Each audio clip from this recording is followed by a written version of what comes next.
1999년 2월 14일 밸런타인데이. 사랑하는 사람에게 마음을 고백하고 뜻깊은 시간을 보내며 둘만의 추억을 만드는 특별한 날이죠. 1999년 세기 말의 공포가 전 세계를 집어삼키고 많은 이들이 불안에 떨었던 그때, 세기 말의 혼란 속에서도 밸런타인데이를 맞아 연인들은 달콤한 시간을 보내고 있었습니다. 이때 홍콩을 발칵 뒤집어 놓는 사건이 일어나는데요. 청순하고 매력적인 외모의 이 여성이 바로 오늘 사건의 주요 인물입니다. 이름 이바오원, 당시 나이 19세. 순정 만화 속 주인공 같은 미모를 뽐내는 이 여성은 실은 남자친구를 살해하고 시신까지 훼손한 흉악범입니다. 당시 언론은 그녀를 홍콩에서 가장 아름다운 살인범이라고 불렀습니다. 살인자라는 걸 도저히 상상할 수 없는 외모의 이 여성에게 대체 무슨 일이 있었길래 이토록 잔인한 범죄를 저지른 걸까요? 오늘 이야기 시작하겠습니다. 1994년 14살의 이바오원은 어릴 때부터 타고난 미모로 주위의 시선을 한몸에 받았습니다. 하루는 어머니와 쇼핑하러 갔다 연예계 관계자의 눈에 띄어 모델로 데뷔하게 되죠. 이바오원은 샴푸 광고로 대중에게 첫 눈도장을 찍습니다. 대중은 당시 중학생이던 이바오원의 청순한 모습에 열광하고 그녀는 하루아침에 유명 인사가 됩니다. 이바오원은 예쁘기만 한 게 아니라 공부도 곧잘 했습니다.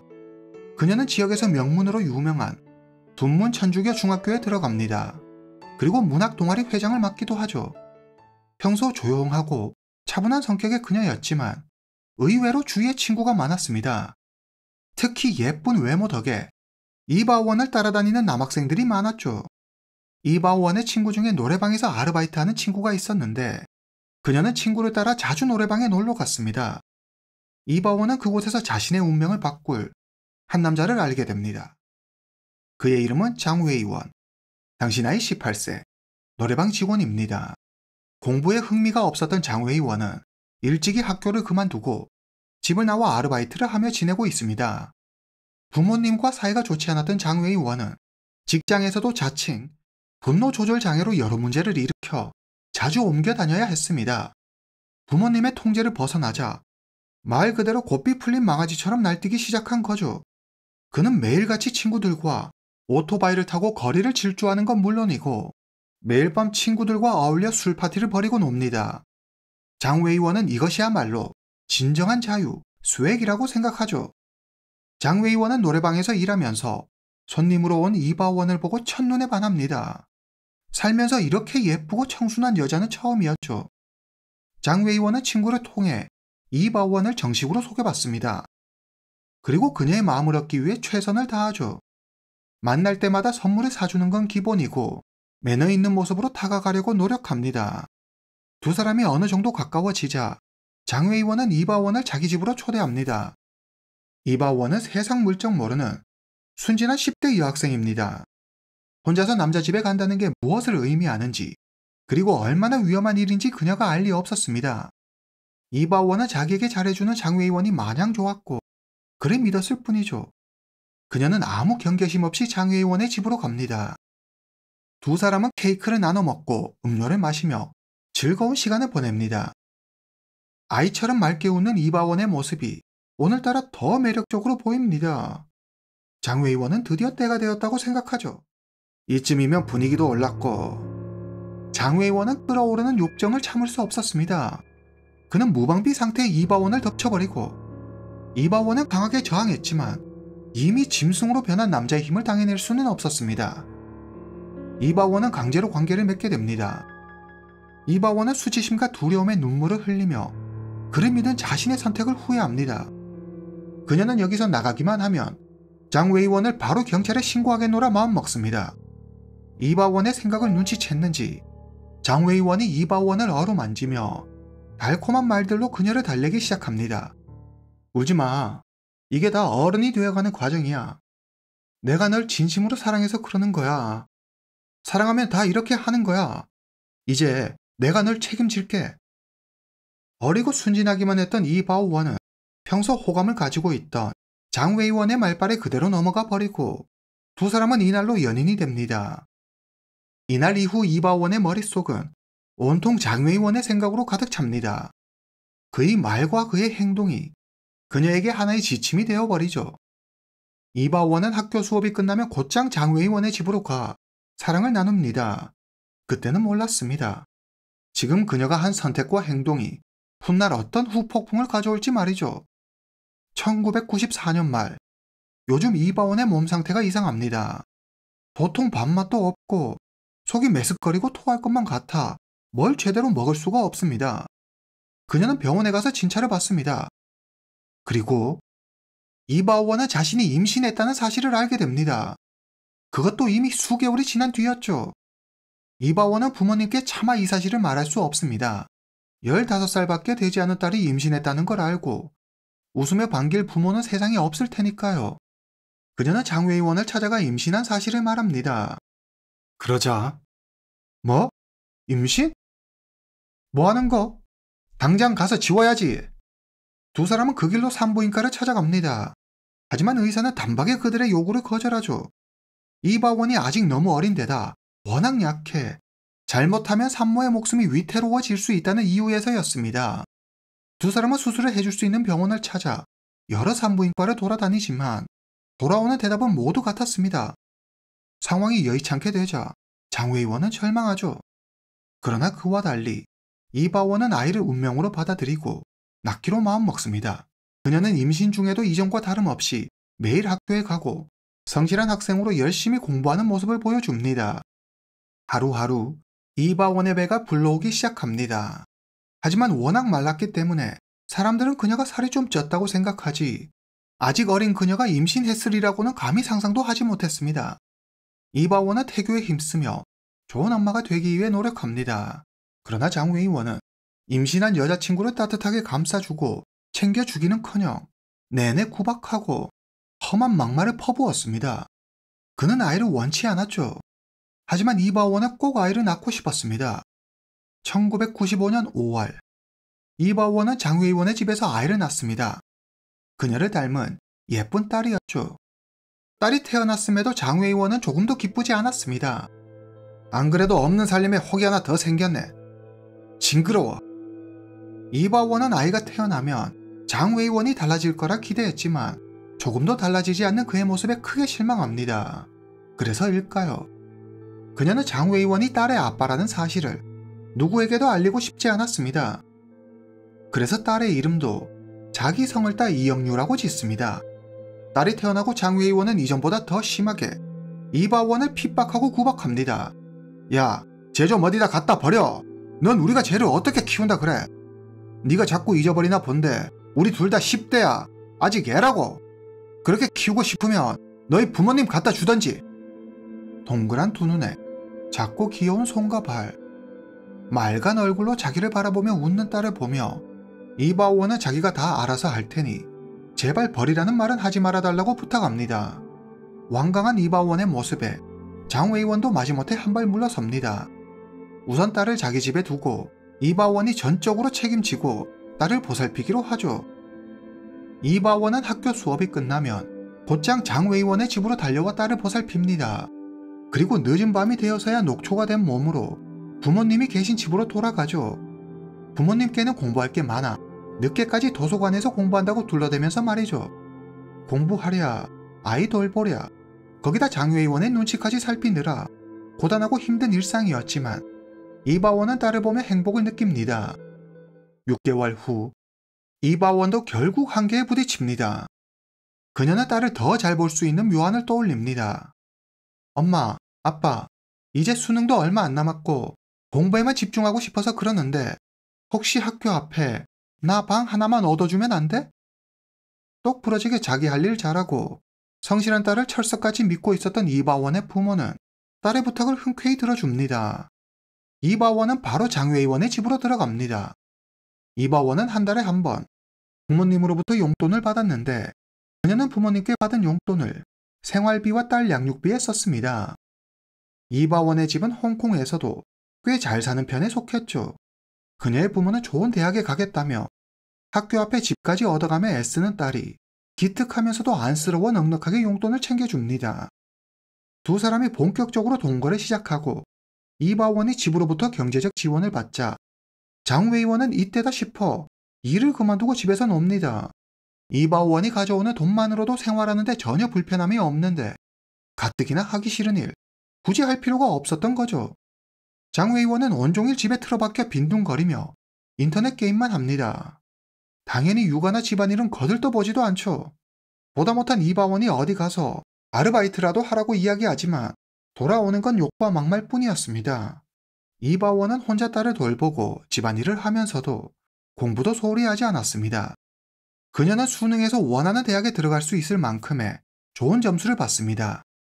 그래서 대학에 들어가고 싶다는 욕심도 생겼지만 딸을 키우려면 학교에 다니는 건 무리라는 생각에 대학에 들어가는 걸 포기하죠.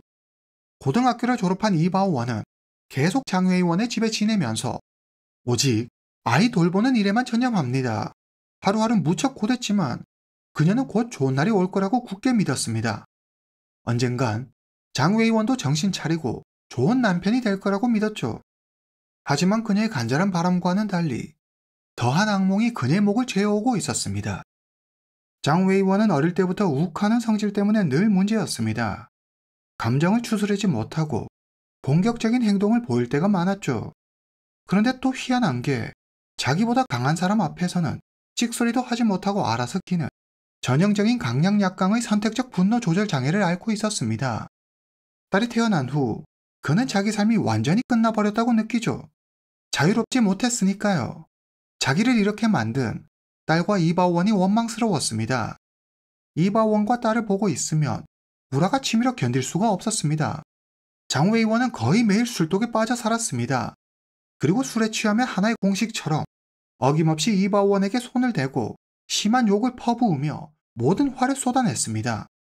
매일 이런 일이 반복되자 이바원은 장웨이원이 절대 변하지 않을 인간이라는 걸 깨닫게 되고 그에 대한 원망과 원한이 쌓여갑니다. 만약 장웨이원을 만나지 않았더라면 자기도 친구들처럼 대학에 들어가 좋은 남자를 만나 평범한 가정을 이루고 행복하게 살았을 겁니다. 이게 다 저 남자 때문이었죠. 이바원은 너무 후회됐습니다. 내가 어리석었어. 어리고 예쁜 내가 왜 여기서 이런 대접을 받고 살아야 하지? 이바원은 그동안의 억압된 분노로 폭발하듯 진한 화장을 하고 높은 구두를 신고 짧은 치마를 입고 밖으로 나갑니다. 그리고 지금까지의 시간을 보상받기라도 하겠다는 듯 이 남자, 저 남자 만나며 마음껏 즐깁니다. 물론 딸이 있다는 사실은 숨기고 말이죠. 3년 후 1998년 춘절 중국의 설을 맞아 이바원은 외삼촌의 사탕 가게 일을 도와줍니다. 그녀는 외삼촌 가게에서 페인트공 류진하를 알게 됩니다. 작은 얼굴과 오밀조밀한 이목구비를 가진 류진하는 순정 만화 속 꽃미남 그 자체였습니다. 두 사람은 곧 연인이 되죠. 이바원은 지금 같이 사는 남자가 있고 딸이 있다는 사실을 숨깁니다. 류진하는 이바원과 사귀는 내내 이 사실을 눈치채지 못하죠. 몇 달 뒤 이바원은 류진아에게 이별을 고합니다. 여전히 류진아를 좋아하고 있었지만 장웨이원에게 들킬까봐 두려웠기 때문이죠. 게다가 태어나서 처음 해보는 일탈과 바람에 그녀는 두려움과 함께 죄책감이 들었습니다. 이바원과 류진아는 헤어진 뒤에도 좋은 관계를 유지하며 자주 만남을 갖습니다. 같은 해 1998년 4월 이바원은 여동생과 함께 코즈웨이 베이에 있는 하이산 플레이스에서 쇼핑을 합니다. 한참 쇼핑을 하고 있는 이바원에게 한 남자가 다가옵니다. 저기요, 마음에 들어서 그러는데 번호 좀 주세요. 남성의 이름은 석수황. 그의 직업은 소방관입니다. 펀치랑 키의 준수한 외모가 이바원의 마음을 사로잡습니다. 두 사람은 연락처를 교환하고 얼마 후 연인 관계로 발전합니다. 그리고 이바원은 깨닫습니다. 자기 마음에 더 이상 장웨이원이 없다는 사실을 말이죠. 그녀는 이제 장웨이원의 눈치 따윈 보지 않고 본격적으로 자기 하고 싶은 대로 하며 살기로 합니다. 이제껏 방구석에 틀어박혀 딸 하나만 바라보며 모든 걸 포기하고 살았던 자기 청춘이 너무 가엾고 억울했습니다. 이바오원은 완전히 다른 사람으로 변해버립니다. 그녀는 딸을 집에 혼자 두고 남자친구와 데이트하러 나가거나 친구들을 만나 술을 마십니다. 장웨이원에게도 차갑고 냉랭한 태도를 보이죠. 이전과 달라진 모습에 장웨이원은 크게 당황합니다. 두 사람은 자주 다투게 되고 장웨이원의 행포는 날이 갈수록 더 심해집니다. 이바원은 결심합니다. 그래, 그만 끝내자. 1999년 2월 9일 저녁, 장 의원은 친구 류지성을 만나 꼬치집에서 술을 마십니다. 류지성은 장 의원과 가장 친한 친구죠. 장 의원이 요즘 이바원이 이상해졌다며 바람을 피우고 있는 것 같다고 말하자 류지성이 조심스럽게 입을 엽니다. 저기 말이야, 사실 나 며칠 전에 이바원이 다른 남자와 있는 걸 봤어. 보통 사이가 아닌 것 같더라고. 장 의원의 의심이 확신이 되는 순간이었습니다. 2월 10일 새벽, 장 의원이 잔뜩 술에 취해 집에 옵니다. 이바원에게 다른 남자가 생겼다는 사실을 받아들일 수 없었죠. 자기를 두고 감히 바람을 피우다니 치욕이었습니다. 야, 너 일어나봐. 너 꼴에 딴 남자 생겼냐? 애 엄마가 처신을 그따위로 하고 다닐래? 이바원은 무슨 소리 하는 거냐며 펄쩍 뜁니다. 또 술에 취해 생사람 잡는다며 장 의원을 맹비난하죠. 이미 만취 상태인 장 의원은 제정신이 아니었습니다. 그는 모든 걸 끝장내 버리겠다는 듯 거칠게 발길질을 해댑니다. 이대로 있다간 죽을지도 모른다는 생각에 이바원은 손에 잡히는 대로 물건을 던집니다. 그러다 망치를 잡게 되고 장 의원을 향해 휘두릅니다. 장 의원이 정신을 잃고 쓰러집니다. 분노에 정신을 잃은 이바원은 이번에는 칼을 들고 쓰러진 장 의원을 공격합니다. 딸 이영유는 화장실에 숨어 문틈 사이로 이 모든 걸 지켜보고 있었습니다. 이때 누가 현관문을 두드립니다. 바로 장 의원의 친구 류지성이었죠. 분명 안에서 시끄러운 소리가 들리는데 아무도 문을 열어주지 않습니다. 류지성은 방금 장 의원과 나눴던 대화를 떠올리며 왠지 모를 불안을 느낍니다. 에이씨, 설마 장 의원 이 자식 사고 친 건 아니겠지? 그 순간 갑자기 현관문이 열립니다. 이바원이 문 앞에 서 있었습니다. 당신, 여긴 왜 온 거야? 당장 꺼져! 그녀는 차가운 얼굴로 말하며 문을 쾅 닫아버립니다. 류지성은 평소 자신을 탐탁지 않게 여겼던 이바원이 밤늦게 찾아온 걸 보고 화가 나 그러는 거로 생각하죠. 발길을 돌리려는 찰나 안에서 친구 장 의원의 목소리가 들리는 것 같습니다. 나 좀 살려줘. 류지성은 무슨 일이 있는 건가 싶어 경찰에 신고하려다 이내 생각을 바꿉니다. 에이, 부부싸움에 끼는 거 아니다. 끼어들어서 좋을 거 하나 없지. 류지성은 집으로 돌아갑니다. 그 사이 장 의원은 과다출혈로 사망하고 말죠. 이바원은 피투성이가 된 채 쓰러진 장 의원을 바라봅니다. 그리고 그제야 깨닫습니다. 내가 사람을 죽였구나. 그녀는 금고가 있는 방으로 그를 옮깁니다. 금고 안에 그를 넣어보려 하지만 장 의원을 넣기에는 금고가 너무 작았습니다. 그녀는 장 의원을 작게 잘라 금고에 넣기로 합니다. 하지만 지금은 밤이 깊었습니다. 방금 있었던 격렬한 몸싸움에 그 피곤이 몰려온 이바원은 천을 하나 가져와 장 의원을 대충 덮어놓고 딸과 침실에서 잠을 잡니다. 다음날 아침, 이바원은 집 근처 식당에서 딸과 아침을 먹습니다. 아침을 다 먹은 이바원은 마트에 들러 소금 몇 봉지를 삽니다. 소금을 뿌리며 부패를 늦출 수 있을 거라는 생각에서였죠. 집에 돌아온 그녀는 바로 작업에 들어갑니다. 작업은 그녀의 생각보다 훨씬 힘들었습니다. 내장이 흘러나오자 역겨운 냄새에 이바원은 몇 번이나 화장실로 뛰어가 구역질을 하죠. 본격적인 분리작업을 위해서는 톱 같은 날카로운 물건이 필요했습니다. 이바원은 전 남자친구 류진아에게 전화해 도움을 청합니다. 저녁 9시, 류진아가 차를 몰고 이바원의 집 앞에 도착합니다. 이바원과 안경을 쓴 여성 한 명이 유진화를 기다리고 있었습니다. 안경을 쓴 여성의 이름은 시에, 이바원의 친구입니다. 이바원은 유진아의 차를 타고 톱 등 작업에 필요한 물건들을 구매합니다. 유진아와 시에는 그녀가 왜 이런 물건들을 사는지 도통 알 수가 없었지만 서늘한 이바원의 얼굴에 감히 물어볼 엄두조차 내지 못하죠. 이바원을 집에 다시 데려다주고 유진아와 시에는 떠납니다. 집으로 돌아온 이바원은 방금 산 톱으로 장 의원의 왼손과 발을 잘라 비닐봉지에 담습니다. 그리고 비닐봉지를 바깥 쓰레기통에 버리죠. 이바원은 다시 장 의원을 작게 잘라 이번에는 금고 안에 넣고 소금을 붓습니다. 이제 완벽해. 모든 처리가 끝났다고 생각한 이바오원은 딸을 데리고 집을 나갑니다. 한편 장웨이원의 친구 류지성은 뭔지 모를 불안을 떨쳐버릴 수가 없었습니다. 장웨이원과 술을 마신 저녁 이후 그와 연락이 되지 않기 때문이죠. 전화해도 받지 않고 문자를 보내도 답이 없습니다. 자기가 괜한 얘기를 꺼낸 걸까 괜스레 마음이 쓰입니다. 2월 14일 밸런타인데이. 류지성은 장웨이원의 집으로 갑니다. 현관문을 아무리 두드려도 안에서는 아무 반응이 없습니다. 문에 귀를 대보지만 아무 기척도 없었습니다. 그런데 이상하게 안에서 심한 악취가 풍겨 나왔습니다. 무언가 썩는 냄새 같았죠. 류지성은 장웨이원의 동생에게 전화해 보조키를 얻습니다. 그런데 도통 열쇠 구멍에 키가 들어가지 않았습니다. 그건 이바원이 집을 떠나기 전 자물쇠를 바꿔놓았기 때문이죠. 이거 무슨 일이 일어났다. 상황의 심각성을 인지한 유지성이 경찰에 신고합니다.